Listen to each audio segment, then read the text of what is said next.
Hello and welcome to the Family History for Beginners talk. My name's Lisa Fox and I'm one of the research and reference team members who work in the eResources team. So I've been lucky enough to work at the library for over 15 years, and in this time I've heard many wonderful family history stories. So today's session aims to provide you with all the necessary tools and information to start your research and uncover your own unique family history story. I will show you a range of resources held in our collection in a variety of formats and how to access these records. Okay, so let's switch off the camera and let's get started with the session.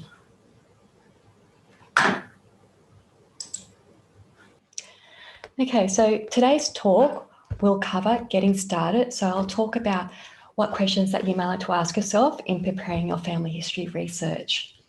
I'll also talk about research and tools and resources. So in this section, I'll talk about finding aids and research guides that we have available. So in the catalogue, I'll suggest different records or different resources that you might like to search within the catalogue, and also provide you with some research tips. In our eResources section, I'll talk about family history and newspaper databases that we have available.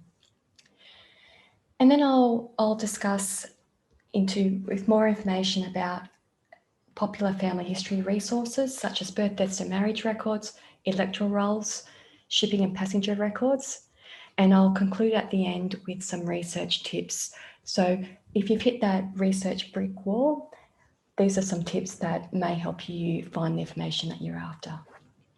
Okay, so getting started. You may like to write down as much information as you can about your ancestors. So you may like to start with full names, nicknames, stage names. All this information will help with finding out a bit more information about your ancestors. You might like to think about birth, deaths and marriage dates. Even if you know the approximate years, this will all help. If you know what religion that your ancestors belong to. Were they Indigenous? Were they immigrants? Where did they immigrate from? Were they convicts or criminals? Do you know what places that they lived in Australia? Do you know what occupation that they had, or did they own their own business? Did they serve in any world wars? This is great information to get you started. Another question that you might like to ask yourself, what do you want to find out? So is there an ancestor that you really want to focus on, or a family? Or do you simply just want to find out more information about your heritage? Also, ask yourself, what do other family members know? So leading up to Christmas, it is a good time to start thinking about asking this question next time you see any family members. You may be surprised that there might be other family members who have already started your family tree or have photographs or documents in their own collections. Also, some of the older family members may have stories about growing up or about other family members. So it is quite useful. Okay, so how do I start my family tree? So this is a great way to present your information in a family tree. So when you're writing or documenting information in a family tree, always start with yourself and then work backwards. It can be tempting to research that ancestor going back multiple generations, but this is when errors occur. It's best to always start with yourself, then your parents and your grandparents and great-grandparents, and this will ensure accurate information. Printing or downloading family trees can be freely available from websites like Ancestry or Find My Past. You also can access family tree templates from the State Library of South Australia. They have an excellent form that you can download, so I would recommend visiting their website. You also might think about, are you planning to share your research? So at the end of your family history research, are you planning to publish a family history book, or are you simply just going to email that information to relatives, or you're just doing it for personal research. Also, you might like to consider uploading family history trees through using databases. A lot of databases like Ancestry or Find My Past or Family Search provide that area where you can upload that information. You also might consider joining a historic society. This can be a great way to have a chat to more experienced family historians, and also if you've hit that brick wall, all that knowledge can be really useful to in working out what to do next. Also, a lot of historic societies, they may have specialty subject groups or workshops or courses that they run on a regular basis. And I would also recommend, if you're searching for a family from a particular area, then contact the local historic society. You may find that they have their own collections relating to that area or indexes available relating to that particular town. So it can be quite useful. Okay, so now that you've asked yourself some questions about getting started with your own family history, this is a getting started with using resources at the National Library. So I've just provided the URL, so that's our home page. Now we do have a number of getting started videos that you may like to watch. They're short videos, but they will explain how to use a lot of our collection or how to access some of our services. So you might like to have a look at that a bit later on. There's also a link to getting a library card. So if you don't have a library card, or if you've lost your library card, I would recommend you registering for a card. All you have to do is fill in some details, and then you can elect to have your card posted out to you. Or the other option is, if you're local, you can pick up your library card in the reading room. If you just bring along some form of identification, and a staff member can complete that process for you.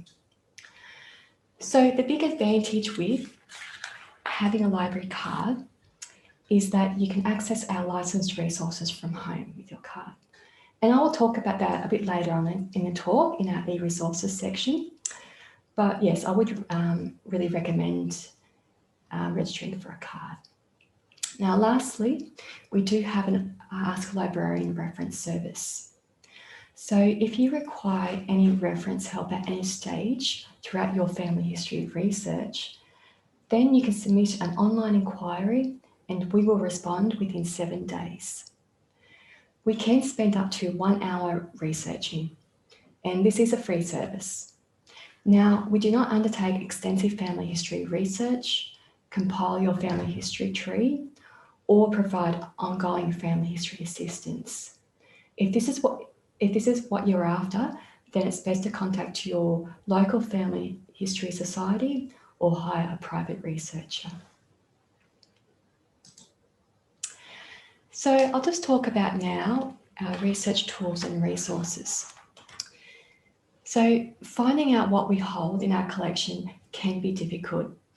So these are some of the guides and finding aids that will help you locate those resources. So I've just provided the URL to our family history research guide, which is where I would recommend starting with. So let's just go to the website and I'll show you how to access that guide.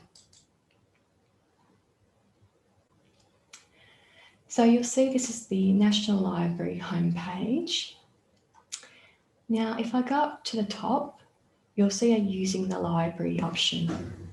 If I scroll down under the Research Tools and Resources, you'll see a Family History Research Guide and also just our General Research Guide.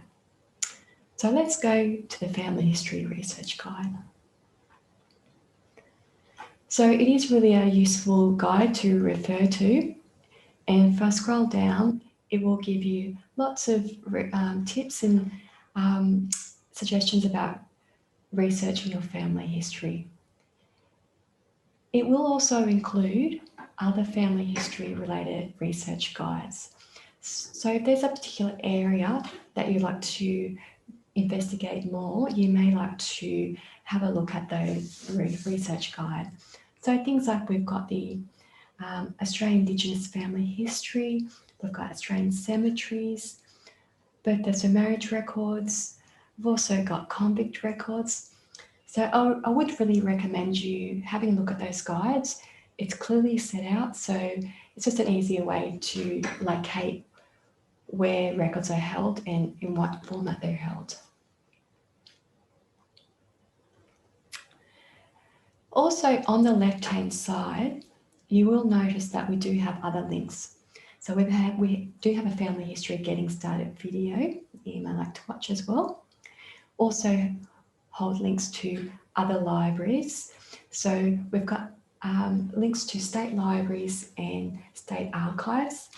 So you may like to have a look at that relevant library or state archives. Have a look at that. We've also got some links to research services. So if you require a private professional researcher, there's some links to access those researchers. And also we've got family history related blogs and webinars that you might like to have a look at. Now, the other thing too, I would like to, while we're on this page, to talk about. Now, if I click on Guide to Family History Sources, you'll notice on the right-hand side, there will be a PDF form of all our on-site reading room family history resources. Now, although this is records which are on-site, if you find anything listed in this guide, you can submit an Ask a Librarian request and we can do a lookup for you.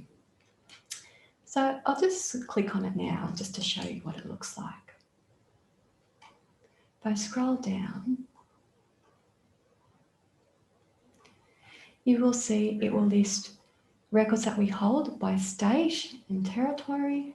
If I scroll down, and we've also, at the bottom, we've also got overseas records. So you may like to have a look to see what we've got. And if I scroll down just to show you what some of the records look like. So it may give you some websites that you can click on and it will take you directly to that website. Or it may give you, you'll see there will be a microfilm or microfiche number. And if you do come across any microfiche or microfilm records that you would like us to search, as I said before, just submit an Ask a Librarian inquiry form. Okay, so let's go back. So if I go back to the research guide, so this will list all the National Library's guides that we hold. You can see you can filter by topic. If I click on the down arrow button, it will give you the option that you can select for family history and genealogy. You also can select just Indigenous Australia. If I scroll down, you've got military history, got maps that might be of interest, also newspapers. So yeah, you may like to have a look at that a little bit later on. Now, if I go back. So I will also just talk about our webinars that you can access to. So we have recorded a number of different webinars relating to family history topics. You can access these webinars through our learning program page on our home page. And I've also got the URL up there. And you also can access these webinars through through the National Library YouTube channel. But if I just click on it,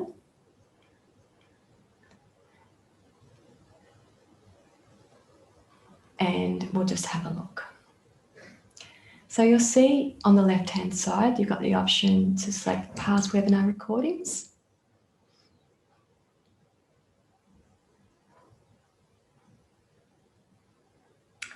and you'll see it will list all our recordings.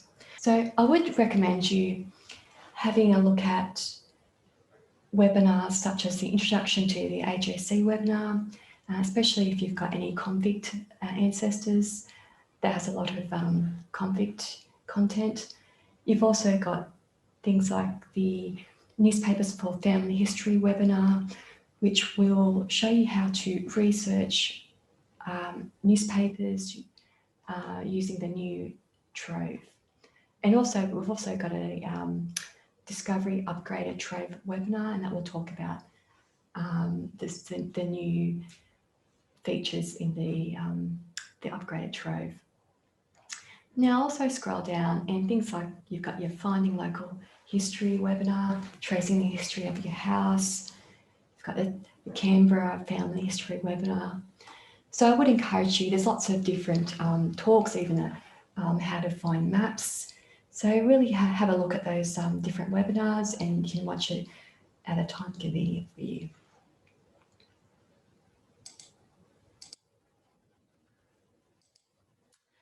Okay, so I'll just go into how to search the catalogue. But the techniques I'm going to show you today can be applied to any catalogue. So you may like to try these same techniques, searching the Trove catalogue, your local library catalogue, or the state library catalogue. So these are just some ideas that you may like to do. So let's go to the National Library catalogue and let's get started. So when you first start searching the catalogue, you may like to do a full name search on your ancestor. So if I was going to, for example, type in James Edward Smith, and let's see what records that we have available.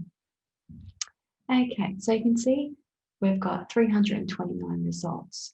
Now you do have the option, you can limit it to certain types of formats.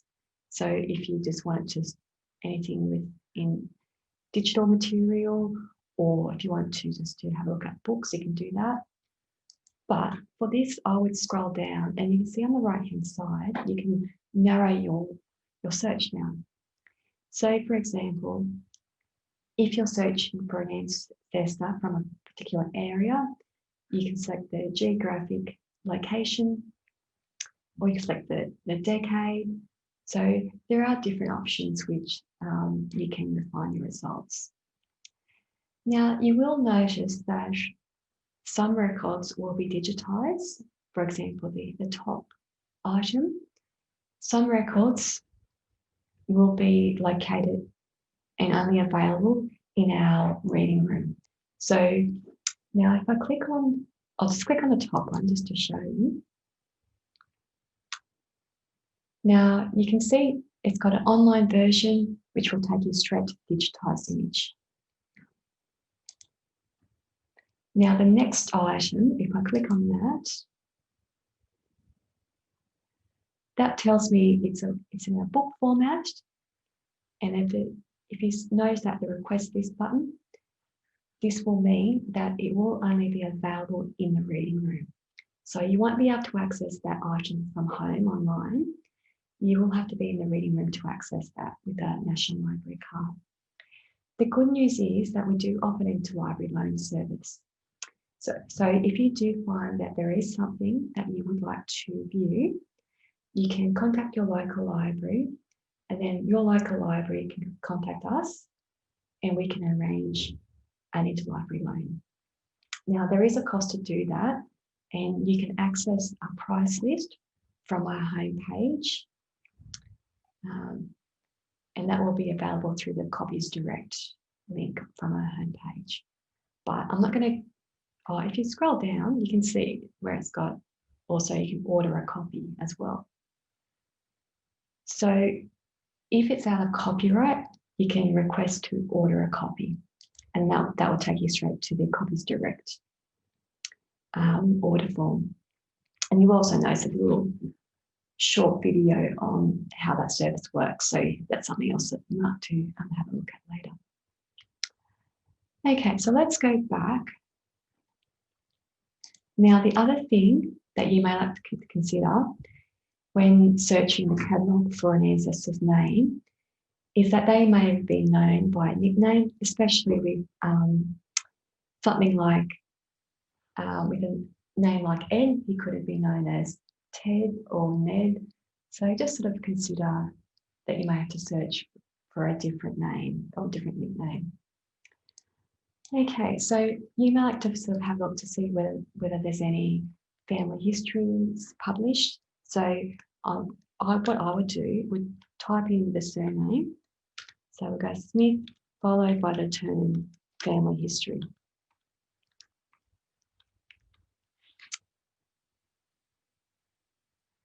Now you can either select subject or you can keep it broad. I wouldn't select just books. I would just sort of leave it open just in case there's anything digitized or in a different type of format. So if you select find, you can see a number of family histories have appeared. And once again, you can refine your results by selecting options on the right-hand side. So the other thing that you may like to do is to search the surname followed by the term genealogy. Now, it just depends on how the item's been catalogued. So I would search both terms to find out what results appear.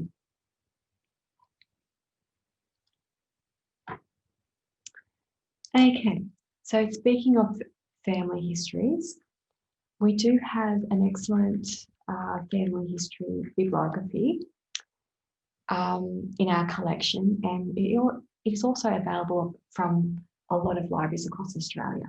So I'll just go Ralph Reed because I know that's the author's name. And let's go author. Okay. So we've got here, you can see Australian family histories, and this is a bibliography of all published family histories in Australia. So I would really recommend you having a look at this book. It will list family histories in two sections under primary names and secondary names. So the primary name sections will focus on family histories focusing on that one family. The secondary names index will list published family histories that mention another surname. So this could be a marriage that they've just included in that particular family history. So it's worth checking and having a look. So in the bibliography, it will provide you with a title, an author, an ISBN number. So all the information that you can search the Trove Catalogue to find out which library in Australia holds that particular book. Now, the other fantastic resource is that we do have this particular index available online through our eResources portal. I will cover that in our eResources section, but that particular eResource will only list the primary name published family histories. So it won't list any secondary names in that particular online index. Okay, now the other thing I will mention while I'm here is that we do have bibliographies for other countries like England, Scotland, and Ireland, and also the United States. So they are quite early editions, but if you're searching more for your ancestors going back a few generations, this can be quite helpful. So let's, I'll show you how to access that. So you can just type in, for example, so if we go Scotland,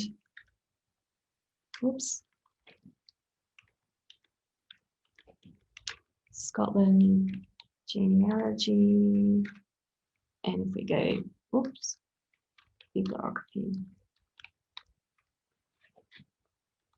And if we go subjects, we'll go to find.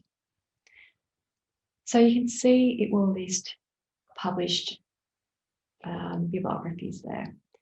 And so the family history is listed in this book. We possibly could hold in our collection. If we don't hold it, then you may like to contact the relevant National Library, and it's likely that they've got it in their collection.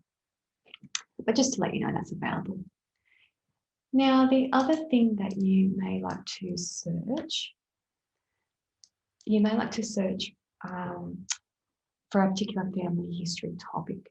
So there may be a family history topic that you may be interested in, like military, or, for example, go to ship deserters. And you can see what records that we have available on that particular topic. So you just have a think about if there's a particular topic that really interests you, that might be something that you like to find, what records that we do hold in our collection. So the other thing I would suggest too is to have a look at records that we hold relating to that town or area in Australia. For example, if I was searching for any records held, let's try Dubbo. So if so I would type in Dubbo followed by the term family history again, and we'll go to find, and we'll see what records are held. Now, if I scroll down, you can see there's a couple of interesting things. We've got cemetery and burial records. We've got Dubbo Public School index to students. So have a look to see what we've got in the collection relating to that particular town. We may have some records relating to that area. So the other term that you might like to search would be the Dubbo, and then type in once again that genealogy.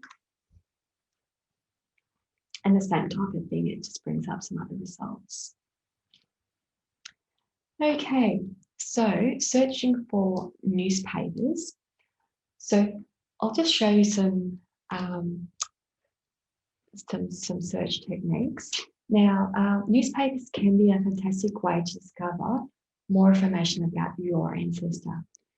You can search for a birth, death, and marriage notice, employment or business details, discover residential addresses, or find out if someone served in any wars, or even if they immigrate to Australia or what land that they purchased.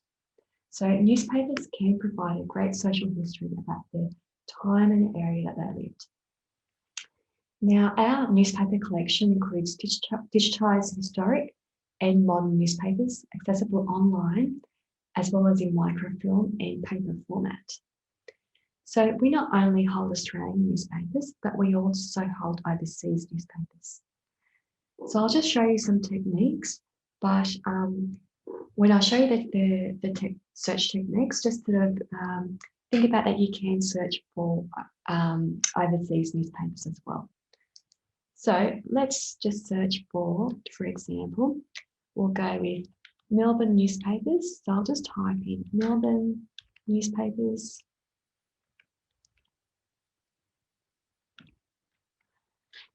But as I said before, if you're searching for example, Scottish newspapers, you type in Scotland newspapers or Ireland newspapers, and where it's got add limits, we'll select the newspapers and we're going to find. So you can see we've got a number of Melbourne published newspapers. Now, once again, if I scroll down, you may like to narrow the search. So if you're after a particular newspaper from a particular decade, you can go, okay, I was after 1950 newspapers. So we'll select the decade. So now looking at those newspapers, you'll see that we've got some which are available online. You'll see there's available online only. We've also got newspaper titles, which will have an online link and a newspaper link. So for example, if I click on that title, now you will notice where it's got the online version. If I click on that online version, as you can see, that one will take me straight to the Trove record. As I mentioned before, I won't talk about Trove too much, but you can watch the Newspapers for Family History webinar, which will go into detail about searching newspapers in Trove. Now let's have a look. Now if I select Interlibrary,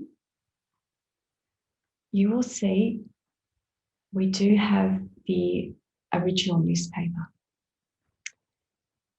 Now, one thing I will sort of mention too, we do have live dates up here.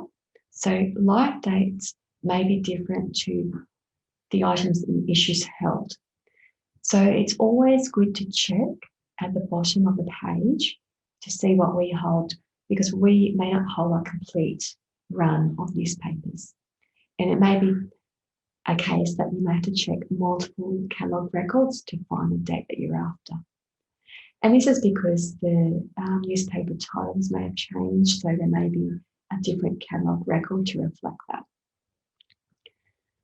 So if you see it's got the request list button, and this indicates that it's available only on the site in the reading room. Now with our original newspapers, we don't offer any interlibrary loan services. So we do only offer interlibrary loan service for microfilms. But if you'd like a copy of the front page of a newspaper, you can just simply click on order a copy and then just follow the prompts with the order form. Now I'll go back.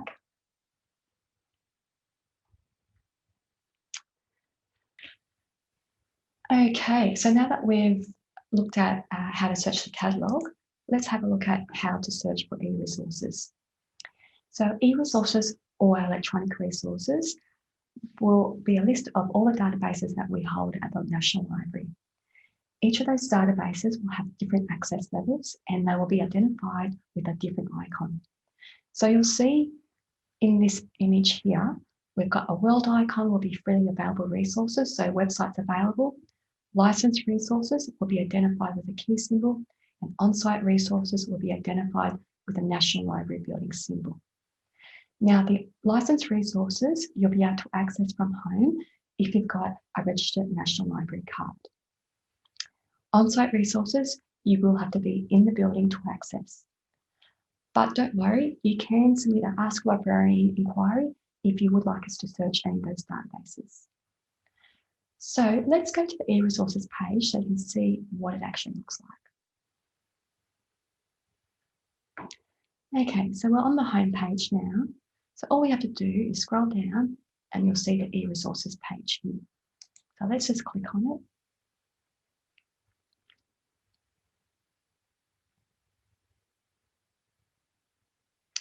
So you just have to accept their terms and conditions and just go into the Browse eResources. Now you'll see you'll have different options at the top where you can search for a name of the database, or you can search alphabetically. I think if you're searching for family history resources, it's best to browse by category. And you'll see on the left-hand side, you've got a genealogy, and we've also got newspapers and media. So those are the two databases I would recommend. And we've also got Indigenous Australia link. So if I click on the plus button, that will list all the different databases that we hold relating to that state, also overseas. And you'll also notice that we've also got a special list for New Zealand. Okay, so for example, if you're searching for an ancestor who lives in Victoria, then you'd search the Victorian databases that we hold. And that will list all the databases that we hold. And you'll see they'll be identified with the National Library building symbol to say that it can be accessed on site. But with some of these databases, you may like to check with your local library or your state library to see whether they hold those databases as well. If you live closer to a capital city, you'll live close to a state library. Now, as I mentioned before, with the Ralph Reed book, with the Australian Bibliography Index, I'll just show you how to access that one. So that one will be under the Australia option. So you either can type in Ralph Reed at the top here, or if you scroll down, it's going to be Australian Family Histories, Bibliography Index. And it will just be a matter of typing in the surname. So if I go in something like Smith, select the state, and we'll go New South Wales and click on search. Well, nothing comes up. Try. Okay. So then you'll see there'll be a list of different published family histories that you might have to have a look at. And then you can, you'll see it gives you a direct link to the Trove Catalogue, which will allow you to search across all a lot of other Australian library catalogues. Okay, so let's just go back to the eResources page. Now, the other one I will mention too, one of our popular freely available resources, it's called the Ryerson Index. Now, the Ryerson Index provides, it's an index to funeral or obituaries or death notices in Australian contemporary newspapers. So if you're searching for more of a recent death notice, post-Trove, this may be a useful resource that you can search. And then once you find what newspaper it was published in, then you can search our collection to see whether we hold that newspaper. Now, speaking of newspapers, let's go into the, what I'll mention too is that with the family history databases, one of our more popular family history databases would be Ancestry. Now, Ancestry at the moment is accessible from home with a registered National Library card. So this is only available until the end of this year. And you can see it clearly states that in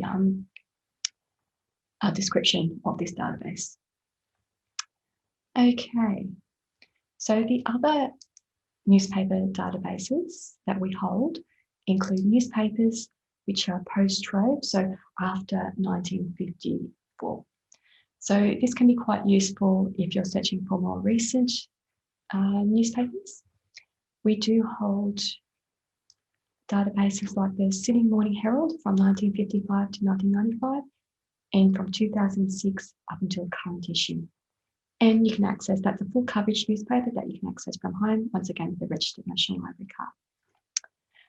And also, if you're searching for any UK ancestors, we've got the British Library newspaper database, and this is a fantastic resource. It goes back from the 1700s to the 1950s. We've also got the Irish newspaper archive database that you can access from home. I'll just bring that up. So that's from 1840. We've got here from 1763 up until the current issue, which is great. So have a look to see what newspapers that we do hold. Okay, so now let's talk about birth, deaths and marriages. Let's go back.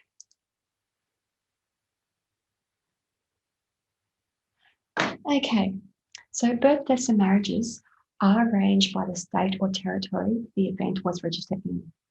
There is no uniform index in Australia that searches across all state and territories.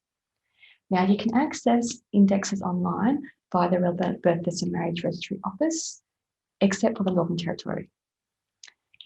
Each state will have different privacy laws, so access conditions to information will vary.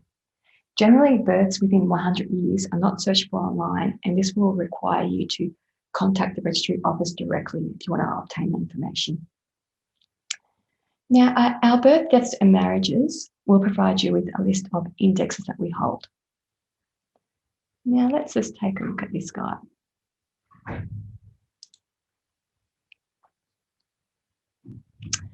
So as I mentioned earlier, you can access the Australian Birth, Deaths and Marriage Record Research Guide from our homepage.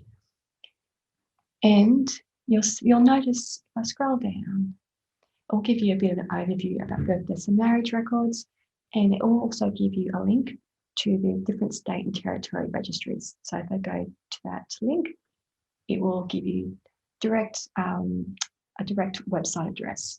Now let's go back. Now the other page that you may be interested in having a look at a bit later on is we've got what you might expect to see on historical birth, death and marriage certificate. So have a little look at that a bit later on. It's really good to have a look at to work out whether it's worth getting a birth, death or marriage certificate. I think it is generally most of the time. You'll get a bit more information than what you would find on the index. Okay, now the other thing too that you may like to have a look at, so we've got all our records listed by, again, state and territory. So this will give you an overview of what we hold. Now, as I mentioned earlier, the Northern Territory Birth, Deaths and Marriage Index is not available online, but the good news is that we hold indexes available in CD-ROM, microfilm, and also accessible via the Find My Past database. And you can see it will list what years that we hold. So have a look at that a bit later on. Now, the other thing too I will mention is that you may find that comparing the index that's available online through the registry offices, the databases that we hold, and also a lot of state libraries hold these databases as well, you may find that you may have slightly more information. So, for example, the New South Wales, New South Wales Pioneers Index, 1788 to 1918, and we've also got the Victorian Pioneers Index from 1837 to 1888. So, because this will include records prior to civil registration, the indexes, the databases that we hold will also list the congregation that your ancestor belonged to. This will not be available online, so it can be quite useful if you want to find out what church that they belong to. It may help you locate more parish records. Now, if you're not sure about the civil registration dates, they will all be listed on this research guide for each state and territory. So yeah, have a look at that. Otherwise, you can search the relevant Birth, Deaths and Marriage Registry Office website. Okay, so now one of the fantastic resources that we hold, and once again, we've got the State Library of New South Wales holds this, and also the New South Wales Archives and Records Office will hold this. We've got the pre-1856 New South Wales Birth, Deaths and Marriage Register. This was before certificates were first issued by the government. So when civil registration first started in 1856. So prior to that, what birth, deaths and marriage records were recorded by the church, and then later on, that information was collected by the New South Wales authorities. So you may find if an ancestor was not religious, there may not be a record of their birth, deaths and marriage record. So because it was not compulsory to record your birth, deaths and marriage before that date. Okay, so the good news is that the National Library holds these registers, and they're in the Newspapers and Family History Zone in the main reading room, freely available, so you can go in and have a look at the microfilm reels. Now, these microfilm reels are also available from the State Library of New South Wales and also the New South Wales Archives and Records Office. So, once again, as I said, that with any of the databases listed in our research guide that are restricted to on-site use. Just submit an Ask a Librarian inquiry and we can do a lookup for you.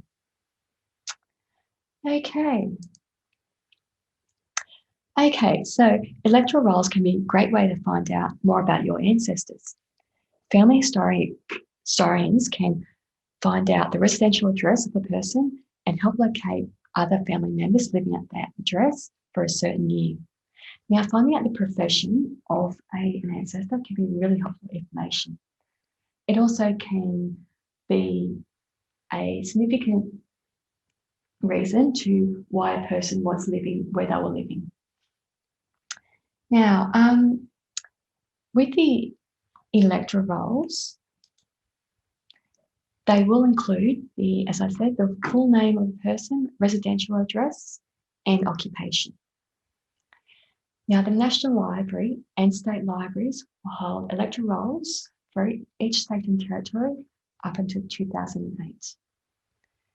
So if you live closer to a capital city, then you can access the electoral rolls up until 2008 for any state or territory from that state library.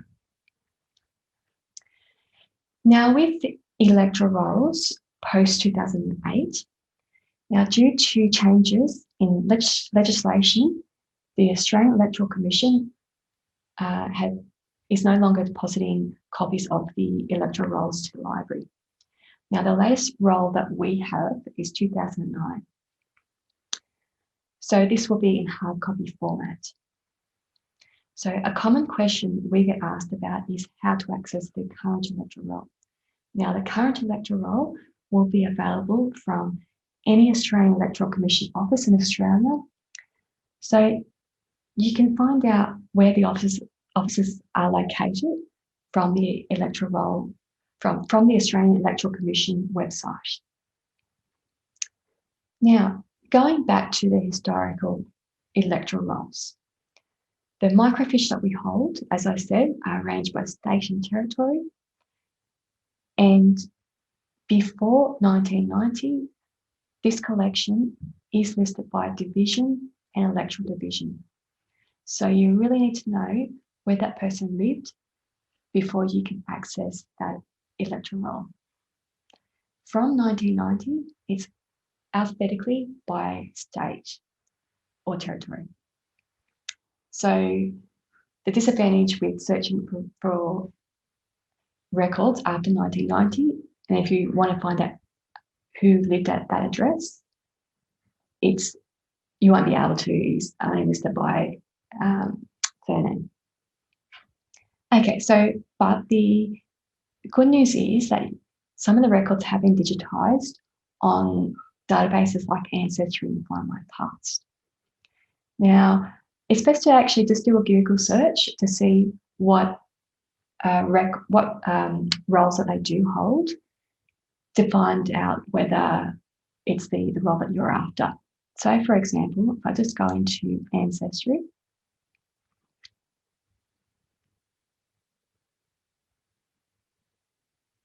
and just scroll down, it will give you a list of electoral rolls that we hold.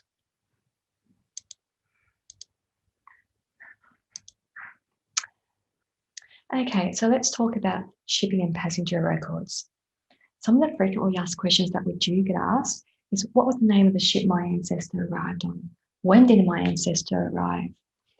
How can I access my ancestor's UK departure record? So,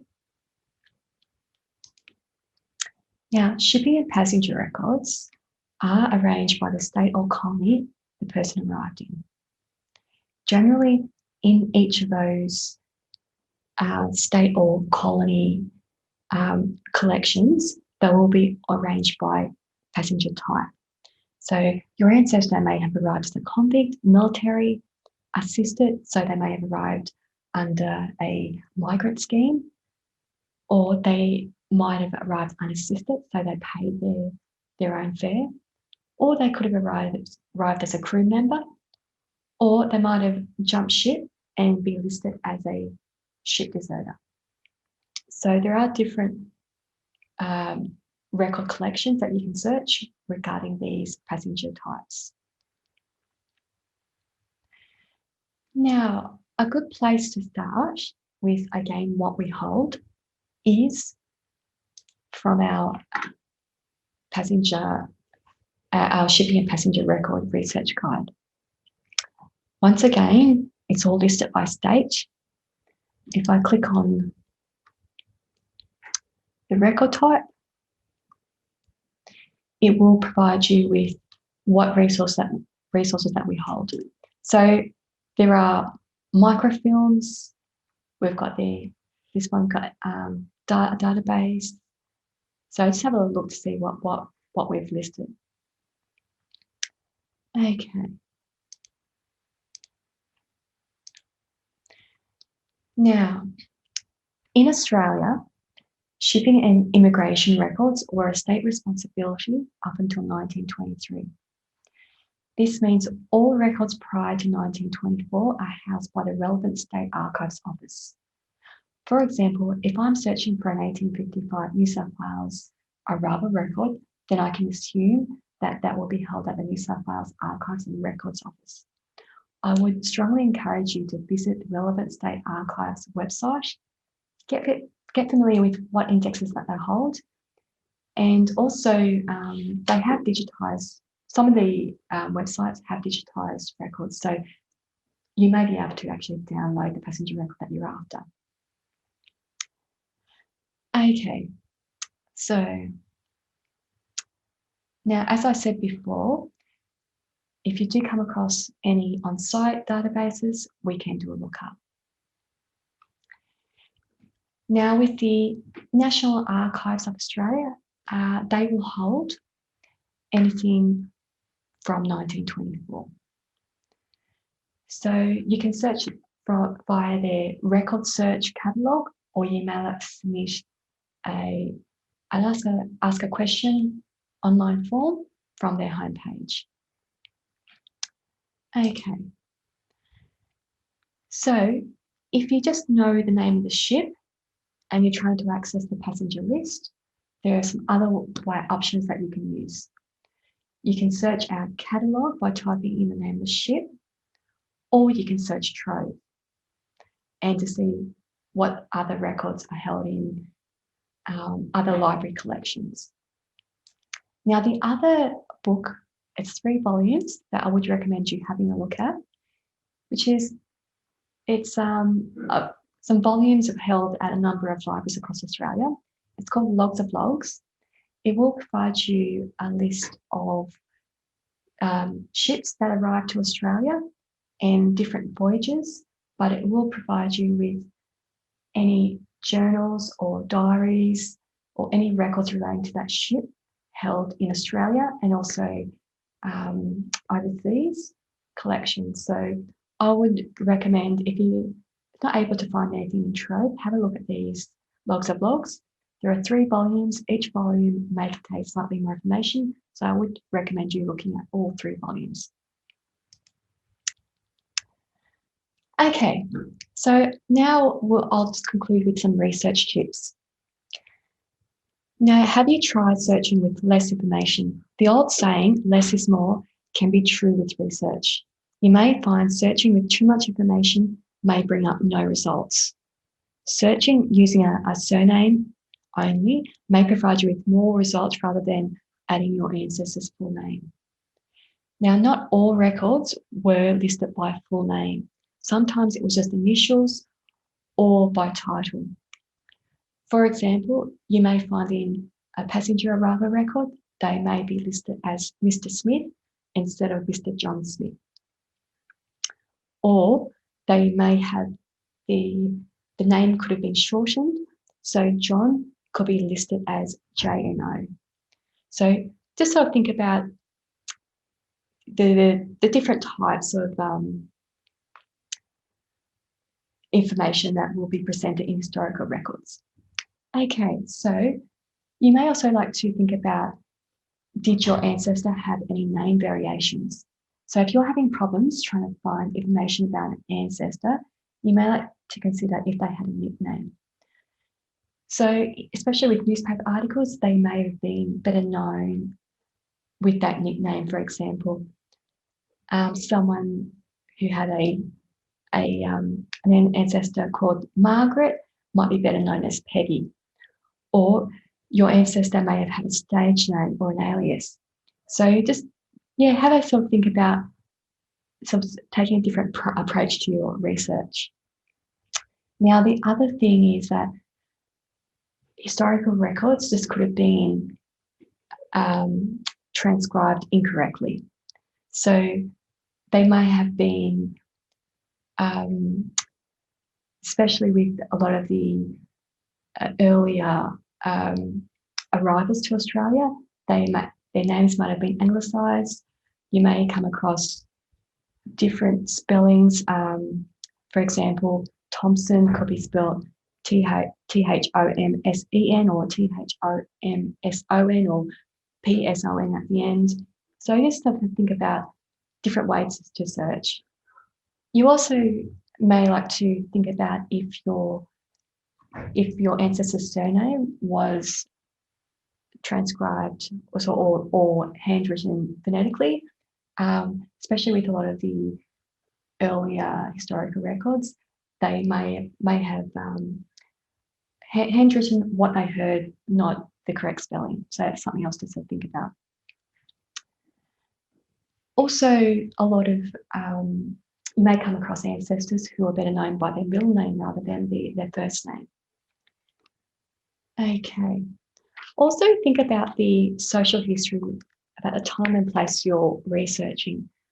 So if you can't find any records relating to your ancestor, you may sort of think about, were they serving in any wars at the time? Or was there any floods or any natural disasters that may have affected the information that you're able to find on that person?